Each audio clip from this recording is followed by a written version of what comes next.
하나님은 우리가 하는 말을 따라 역사하십니다. 우리가 무슨 말을 하는지 관심이 많으세요. 왜냐하면 우리 말 속에 우리의 마음이 담겨 있고 또 우리의 믿음이 담겨 있기 때문입니다. 하나님의 형상을 따라 지음받은 인간에게 주신 선물 중 하나가 언어입니다. 언어 속에는 놀라운 능력이 담겨 있고 우리 언어가 우리의 환경과 우리의 미래를 만들어가고 또 우리의 관계를 만들어갑니다. 그런 까닭에 우리는 언어를 사용할 때 잘 분별하고 선택해서 사용해야 합니다. 민수기 21장에 보면 이스라엘 민족들이 원망하다가 불뱀에 물려 많은 사람이 죽게 됩니다. 오늘 본문 5절 6절에 보시면 백성이 하나님과 모세를 향하여 원망하되 어찌하여 우리를 애굽에서 인도해내어 이 광야에서 죽게 하는가. 이곳에는 먹을 것도 없고 물도 없도다. 우리 마음이 하찮은 음식을 싫어하노라 하매 여호와께서 불뱀들을 백성 중에 보내어 백성을 물게 하심으로 이스라엘 백성 중에 죽은 자가 많으니라. 원망하니까 불뱀이 찾아온 거죠. 근데 원망하는 말은 상한 마음에서 시작되었죠. 4절에 보시면 백성이 호르산에서 출발하여 홍해길을 따라 에돔 땅을 우회하려 하였다가 길로 말미암아 백성의 마음이 상하니라. 마음이 상한 게 좋지 않아요. 이스라엘 백성의 원망은 결과를 낳았습니다. 그러니까 우리가 하는 말은 결과를 낳습니다. 원망은 불뱀을 불러오는 결과를 낳았습니다. 그때 백성들이 모세에게 와서 회개하면서 이제 도움을 요청합니다. 7절을 보시면 백성의 모세에게 이르러 말하되 우리가 여호와와 당신을 향하여 원망함으로 범죄하였사오니 여호와께 기도하여 이 뱀들을 우리에게서 떠나게 하소서. 모세가 백성을 위하여 기도하매 모세가 원망하는 백성들을 위해서 중보 기도를 드립니다. 그때 하나님께서 모세의 기도를 들으시고 치료받는 길을 열려주시죠. 8절 9절에 보시면 여호와께서 모세에게 이르시되 불뱀을 만들어 장대에 매달아라. 물린 자마다 그것을 보면 살리라. 모세가 놋뱀을 만들어 장대 위에 다니 뱀에게 물린 자가 놋뱀을 쳐다본 즉 모두 살더라. 놀라운 중보기도의 역사가 나타나는 것을 보게 됩니다. 오늘 우리가 민수기 21장 이 사건 속에서 배우는 가장 중요한 교훈들이 뭘까요? 첫째로 하나님이 주신 것을 가지고 원망하는 것은 지혜롭지 않습니다. 제가 그 모세의 생애와 또 출애굽 민수기 쭉 공부하다가 놀라운 걸 발견한 적이 있어요. 그 깨달음이 굉장히 제게 기쁨을 줬습니다. 그 뭐냐면 이스라엘 민족이 정말 없어가지고 원망할 때, 뭔가 정말 부족해서 원망할 때는 하나님께서 책망하지 않으셨어요. 그들에게 징벌하지도 않으셨는데 그들이 달라고 해서 필요하다고 해서 준 것을 가지고 원망하면 하나님이 분노하시고 징벌하신 것을 보게 됩니다. 오늘 본문 가운데 만나가 그런 거죠. 그들이 먹을 게 없어서 하나님 앞에 원망할 때 하나님 그들에게 만나를 주셨는데 그 만나를 받은 그들이 처음엔 좋아해요.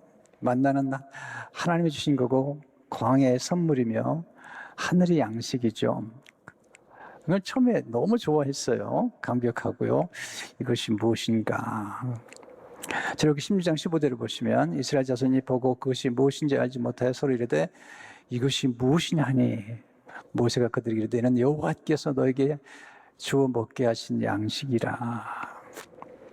하나님은 모세에게 이 만나를 항아리에 담아서 여호와 앞에 대대에 간수하라 그렇게 명하셨어요.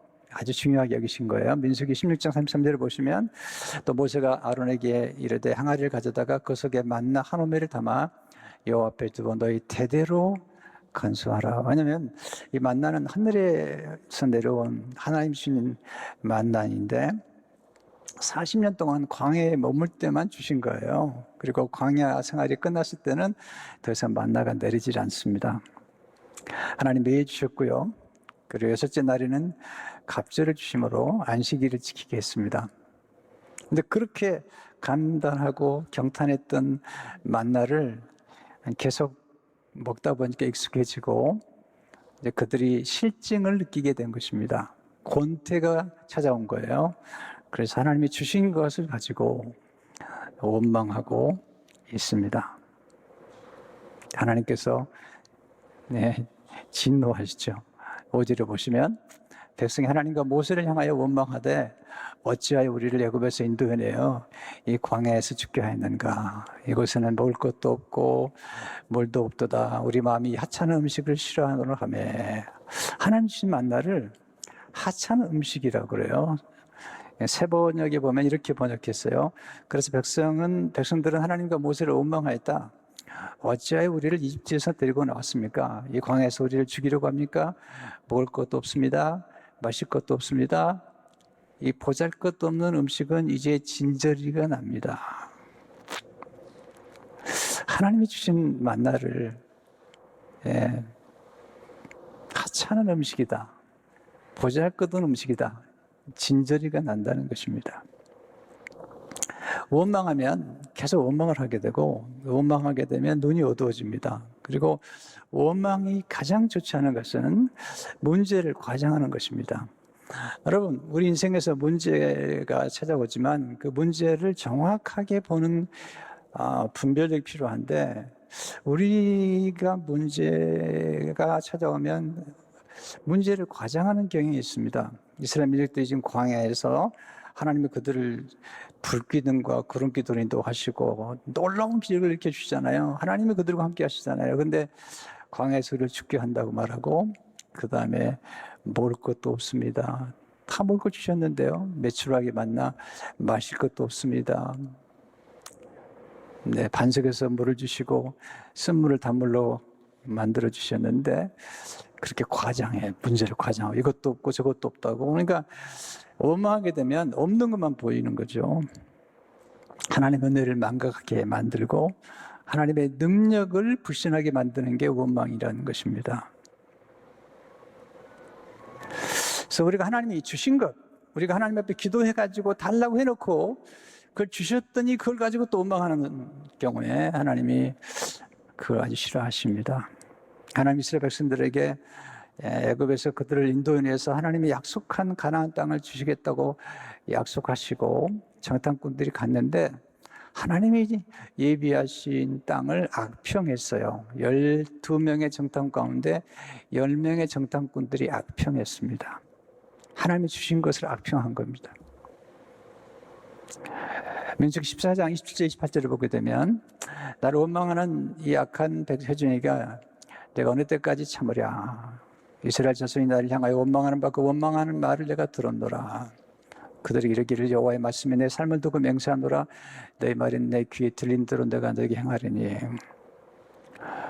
왜 그랬냐면 이스라엘 민족들이 악평했기 때문이죠. 민수기 13장 32절에 보시면 이렇게 악평해요. 32절에 이스라엘 자손 앞에서 그 정탐한 땅을 악평하여 이르되. 악평했어요. 우리가 두루 다니며 정탐한 땅은 그 거주민을 삼키는 땅이요. 거기서 본 모든 백성은 신장이 장지한다들이며 이 땅을 악평했어요. 하나님이 주신 땅, 하나님이 약속하신 땅을 악평한 것입니다. 원망은 좋은 게 아닙니다. 원망은 좋지 않은 걸 불러옵니다. 불뱀을 불러오고 원망에서 잘 되는 사람이 없어요. 그럼 우리가 어떻게 원망을 극복할 수 있겠는가? 우리 인간에게 마음속에는 원망하는 죄성이 있기 때문에 원망을 극복하는 지혜를 배워야 됩니다. 제가 묵상하는 중에 깨달은 지혜 3가지 말씀드리고 싶어요. 첫째, 하나님이 주신 것들을 지속적으로 사랑할 때 원망을 극복할 수 있습니다. 인간은 너무 빨리 실증을 느낍니다. 늘 새로운 것만 추구합니다. 강박적인 것만 추구하죠. 행복의 비결은 단순합니다. 하나님이 주신 것, 그리고 내게 가장 가까이 있는 사람, 가까이 있는 것들, 내가 머무는 것을 좋아하는 것입니다. 인간은 무엇인지 익숙하면 실증을 느끼고 그리고 권태를 느낍니다. 행복의 비결은 가까이 있는 사람과 이미 소유하고 있는 것을 좋아하고 누리는 것입니다. 특별히 행복의 비결은 담백하고 단순한 걸 좋아하는 것입니다. 예수님이 생명의 떡으로 오셨거든요. 생수로 오셨잖아요. 이게 감각적으로 온 것으로 오신 게 아니잖아요. 내 가정생활의 비결은 뭐죠? 아내가 만들어준 담백한 음식, 날마다 비슷한 것만 주는 그 담백한 음식, 그것을 담담히 좋아하는 사람, 이런 사람이 행복한 거죠. 자꾸 음식 투정하고 그러면 행복하지 않습니다. 두 번째, 하나님의 선한 계획을 신뢰할 때 원망을 극복할 수 있습니다. 하나님 뭔가 주셨다면 분명히 하나님의 선한 계획이 있을 거라고 신뢰하는 것입니다. 하나님 만나를 주신 이유에 대해서 그들이 원망하고 불평하는 만나를 주신 이유를 모세가 신명기 그의 마지막 설교에서 두 가지로 얘기해요. 신명기 8장 3절을 보시면 너를 낮추시며 너를 줄이게 하시며 또 너도 알지 못하며 내 조상들도 알지 못하던 만나를 내게 먹으신 것은 사람이 떡으로만 사는 것이 아니요 여호와 입에서 나오는 모든 말씀으로 사는 줄을 내가 알게 하려 하심이라. 사람이 떡으로만 사는 게 아니고 하나님의 말씀으로 산다는 거죠. 우리 인간은 영물이기 때문에 위가 두 개예요. 하나는 음식을 먹는 위가 있고요. 하나는 하나님의 말씀을 먹는 위가 있는 거죠. 하나님께서 만나를 주신 이유는 뭐냐면 하나님이 만나를 먹게 하심으로, 하늘에서 주시는 만나를 먹게 하심으로 하나님의 말씀으로 또한 먹고 살게 하는, 그래서 만나를 주신 거죠. 두 번째 이유는 8장 16절에 나와 있어요. 신명기 내 조상들도 알지 못하던 만나를 광야에서 내게 먹으셨나니 이는 다 너를 낮추시며 너를 시험하사 마침내 내게 복을 주려 하심이었느니라. 그러니까 광야길을 걷게 하신 이유와 광야에서 만나를 주신 이유는 뭐냐면 우리를 겸손하게 낮추어서 마침내 복을 주려 하시는 거예요. 그런데 12명의 정탐 가운데 10명의 정탐꾼들은 원망했어요. 그래서 마침내 주신 복을 누리지 못했어요. 여러분, 하나님의 복은 서서히 전개가 돼요. 그래서 너무 조급하게 되면 서서히 전개되는 하나님의 축복을 보지 못해요. 그러니까 하나님의 선한 계획, 내게 주신 어떤 것, 심지어는 좀 너무 담백해서 이렇게 감각적이지 않을 수도 있어요. 그런데 그것들이 우리에게 주는 축복이 있습니다. 그걸 알아야 됩니다. 하나님께서 우리에게 어디인가 머물라고 할 때 그 머무는 곳이 축복의 자리예요. 왜냐하면 그 머무는 곳에 감사하고 최선을 다하다 보면, 그리고 인내하면서 최선을 다하다 보면 하나님의 뜻이 전개되는, 하나님의 계획이 전개되는 것을 알게 되죠. 여러분, 나무도 자주 옮기면 죽습니다. 그리고 건실하게 자라지 않아요. 뿌리를 잘 내리는 게 필요해요. 세 번째 비밀은 하나님의 선하신 뜻을 믿고 인내할 때 원망을 극복할 수 있습니다. 이스라엘 민족들의 문제는 조급함이잖아요. 결과를 빨리 보겠다는 거잖아요. 특별히 권태, 지루함, 이게 이제 결혼 생활을 어렵게 만드는 거죠. 결혼 생활, 또 사람들과의 관계 속에는 항상 권태기가 있습니다. 권태기를 이기지 못하면 안 되죠. 또 지루함, 어떤 일을 이루는 과정에서 우리는 지루한 과정을 거치죠. 하나님이 뭔가를 하루아침에 이루는 분이 아니세요. 아이를 잉태하고 10개월 걸리고 또 농부가 씨앗을 뿌리고 서서히 기다리다가 세월이 흘러가면서 세월을 뚫고 세월이 무르익어가면서 이 세월이 농축돼 가면서 경험하는 하나님의 지혜, 하나님의 원리들, 이걸 알아야 되죠. 이게 나이가 드는 게 좋아요. 나이가 드는 것은 세월을 뚫고 경험한 지혜들, 세월이 농축되면서 경험한 지혜들, 그렇기 때문에 전체를 보고 인생 전체를 보면서 오늘 내게 주어진 사건과 그리고 우리가 만나는 사람들의 삶 속에 벌어지고 있는 어려움과 역경들을 조용히 지켜보면서 응원할 수 있는 것, 쉽게 결론을 내리지 않고 응원할 수 있는 것, 이게 중요한 거지 않습니까? 세 번째, 중보기도는 병든 자를 치료하는 능력입니다. 이스라엘 백성들이 불뱀을 경험하면서 회개하죠.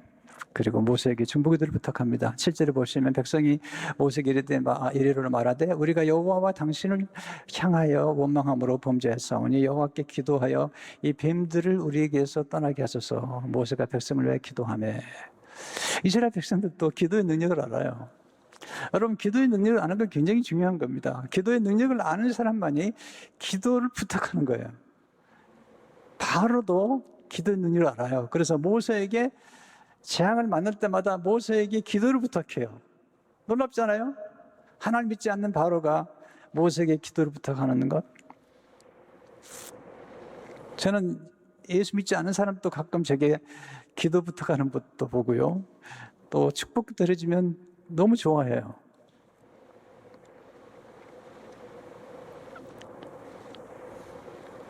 그래서 모세가 기도하죠. 하나님은 첫째로 중보기도에 응답하시죠. 실제로 보시면 모세가 백성을 위하여 기도하며 하나님 응답하세요. 8절에 신비롭게도 여호와께서 모세에게 이르시되 불뱀을 만들어 이 장대에 매달아라. 물린 자마다 그것을 보면 살리라. 불뱀에 물렸는데 불뱀을 매달라는 거예요. 불뱀이 불뱀을 치료한다는 거예요. 네, 저주받은 뱀이 오히려 저주를 치료한다는 거예요. 역설적이죠? 하나님 그렇게 역사하시는 거죠. 여러분, 원망하면 불뱀에 물리게 됩니다. 반면에 기도할 때 치유 역사가 시작됩니다. 원망은 비생산적이에요. 원망을 통해서 뭔가 생산적인 일이 이루어지지 않습니다. 원망과 불평은 아무것도 이룰 수가 없어요. 원망은 파괴적입니다. 그러나 기도는 생산적입니다. 기도는 건설적입니다. 기도는 살리는 일입니다. 기도하면 하나님 역사하시고, 기도하면 병도 치료가 되는 역사가 나타나죠. 두 번째, 치료의 능력은 하나님 말씀에 순종할 때 시작됩니다. 하나님께서 모세에게 놋뱀을 장대에 매달라고 그랬는데 만들어가지고, 하나님 뭐 그런 얘기를 하십니까? 매달려면 뭘 매달라는데 하필이면 또 뱀을 매달라고 그럽니까? 이렇게 하나님 앞에 얘기했다면 기적은 나타나지 않죠. 근데 모세가 순종해요. 9절에 보시면 모세가 놋뱀을 만들어 장대 위에 다니. 순종이란 뭐죠? 순종이란 하나님 말씀에 행동으로 반응하는 것입니다. 마지막으로 하나님은 원망 공동체가 아닌 축복 공동체를 세우기 원하셨어요. 왜 하나님 원망을 싫어하시냐면 이스라엘 민족들을 선택할 때 그들을 축복 공동체로 세우기로 하셨고, 축복 공동체가 곧 사명이에요. 하나님이 아브라함을 부르시죠. 히브리 민족의 조상이죠. 창세기 12장 3절을 보세요. 땅의 모든 족속이 너로 말미암아 복을 얻을 것이라 하신지라. 그리고 22장 18절을 보시면 또 내 씨로 말미암아 천하 만민이 복을 받으리니. 근데 놀라운 사실은 아브라함에게 주셨던 이 말씀이 이삭에게도 똑같이 하나님 말씀하세요. 창세기 16장 4절을 보시면 내 자손을 하늘의 별과 같이 번성하게 하여 이 모든 땅을 내 자손에게 주리니 내 자손으로 말미암아 천하 만민이 복을 받으리라. 이삭에게 주신 말씀이에요. 천하 만민이 복을 받으리라. 그리고 이 말씀을 야곱에게 주세요. 창세기 18장 14절을 보시면 내 자손이 땅에 티끌같이 되어 내가 서쪽과 동쪽과 북쪽과 남쪽으로 퍼져나갈지며 땅의 모든 족속이 너와 내 자손을 말미암아 복을 받으리라. 땅의 모든 족속이 이런 경험들을 요셉의 때 한번 하죠. 그리고 예수님께서 아브라함의 후손으로 오셔서 천하 만민을 복되게 하는 것을 보게 됩니다. 여러분, 축복 공동체를 하나님이 세우기 위해서 교회를 세우셨어요. 교회는 축복 공동체, 모든 만물을 충만케 하는 축복 공동체예요. 그래서 저는 교회 슬로건을 정할 때도 축복 공동체란 말을 좋아해요. 왜냐하면 원망하면 축복이 달아납니다. 원망하면 축복을 소멸하게 돼요. 여러분, 받은 복을 지키는 거 쉽지 않습니다. 근데 원망하면 소멸해버려요. 원망하면 축복을 지킬 수가 없어요. 원망은 불행해집니다. 반면에 감사하면 축복이 찾아와요. 축복이 증폭이 돼요. 감사하면 축복을 지키고 키우고 나눌 수가 있게 됩니다. 그리고 감사하면 행복해져요. 아름다운 공동체가 세워지고 축복 공동체는 곧 감사 공동체죠. 하나님 감사를 통해 영광을 받으세요. 시편 50편 23절을 보게 되면 감사로 제사를 드리는 자가 날 영화롭게 하나니 그의 행위를 옳게 하는 자에게 내가 하나님의 구원을 부으리라. 여러분, 감사하면 기적을 경험하게 되고 감사하면 치료의 능력을 경험하게 됩니다. 십자가에 매달린 예수님을 바라볼 때 우리가 구원을 받게 됩니다. 결론의 말씀이에요. 지금 민수기 21장의 사건은 예수 그리스도께서 이 땅에 오실 것을 예표한 거예요. 궁금하지 않아요? 왜 저주받은 불뱀을 매달아서 놋뱀으로 만들어서 저주받은 놋뱀을 저주받은 사람들이 보면서 치료를 받는가? 그 비밀이 이제 예수님이 하신 말씀에 나타나죠. 요한복음 3장 14절 15절을 보시면 예수님이 이렇게 말씀하시죠. 모세가 광야에서 뱀을 든 것 같이 인자도 들려하려니 이는 그를 믿는 자마다 영생을 얻게 하려 하십니다. 모세가 뱀을 든 것처럼 예수님도 십자가에서 들리는데 어떻게 들리냐면 뱀처럼 들려서 저주를 받는 거예요. 그리함으로 저주의 문제를 해결하는 거예요. 여러분, 독이 독을 치료합니다. 그것처럼 우리가 받은 저주를 치료하기 위해서 누군가 대신 저주를 받아야 되는데 예수님이 대신 저주를 받으심으로 저주를 치료하시고 그리고 우리를 축복하시는 거죠. 그래서 십자가에 매달린 예수님을 보고 믿기만 하면 다 구원을 받는 겁니다. 바라보는 게 중요한 거예요. 아담과 하와가 스스로 앞길을 막았죠. 에덴 동산 중앙에 있는 나무는 생명나무와 선한 걸 알게 한 나무인데 그들의 눈길이 생명나무에 머물렀으면 그들은 행복했을 거예요. 그런데 선악과에 머무른 거죠. 그러면 그들 인생을 스스로 막았던 거죠. 근데 우리가 바라볼 분은 누굴까요? 환경이 아니죠. 예수 그리스도를 바라보므로 예수 그리스도께서 우리를 위해서 이루신 놀라운 십자가 은혜가 우리에게 축복이 되고 은혜가 되는 것이죠. 또 하나, 이 만나는 장차 오실 예수 그리스도의 생명의 떡을 예표하고 있는 것입니다. 그래서 이 만나가 중요한데 그 장차 오실 예수님을 예표하는 만나를 진저리가 난다 그러고 하찮다 그러고 그러니 하나님 섭섭하시죠. 요한장 32절을 보게 되면 예수께서 이르시되 내가 진실로 진실로 너희에게 이르노니 모세가 너에게 하늘로부터 떡을 준 것이 아니라 내 아버지께서 너에게 하늘로부터 참떡을 주시나니. 그리고 48절을 보시면 내가 곧 생명의 떡이니라. 49절 50절을 보면 놀라운 말씀을 하세요. 너희 조상들은 광야에서 만나를 먹어서 죽었거니와 이는 하늘에서 내려온 떡이니 사람으로 하여금 먹고 죽지 아니하게 하는 것이니라. 예수님 하늘에서 내려왔기 때문에 예수를 먹으면 죽지 않죠. 51절을 보시면 난 하늘에서 내려온 살아있는 떡이니 사람이 떡을 먹으면 영생하리라. 내가 줄 떡은 곧 세상의 생명을 위한 내 살이니라 하시니라. 예수님은 생명의 떡이에요. 예수님은 생수로 오셨어요. 예수님은 생명의 말씀으로 오셨어요. 그래서 우리 예수님을 먹는 거죠. 말씀을 먹는 거죠. 그리고 성찬을 통해서 예수님의 살과 피를 먹고 마시는 영적인 체험을 하는 거예요. 그걸 기념할 뿐만 아니라 영적인 체험을 하는 거죠. 성도 여러분, 적용하셔야 돼요. 사도 바울도 원망하지 말라고 고린도 교회 성도들에게 부탁했어요. 고린도 10장 10절을 보면 그들 가운데 어떤 사람들이 원망하다가 멸망시킨 자에게 멸망하였나니 너희는 그와 같이 원망하지 말라. 원망하지 말고. 그리고 이렇게 얘기하죠. 범사에 감사하라.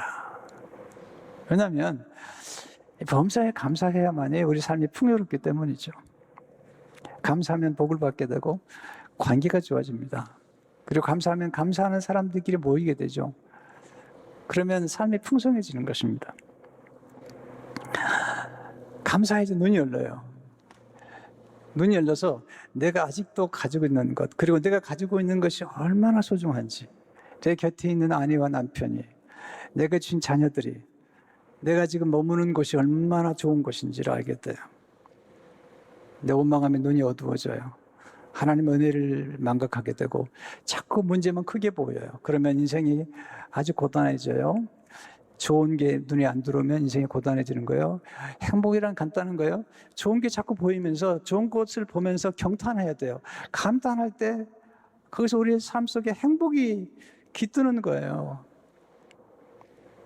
근데 가장 놀라운 삶의 예술, 사랑의 기술은 가장 가까이, 가장 곁에 늘 있는 남편과 아내, 자녀들을 보면서 경탄하는 거죠. 내 살 중에 살이요, 내 뼈 중에 뼈다.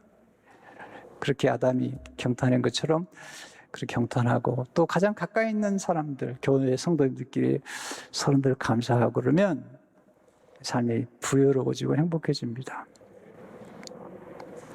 오늘 이 말씀을 삶 속에 적용함으로 늘 예수님 바라보고 그리고 늘 감사하는 가운데 승리하시기를 축원합니다.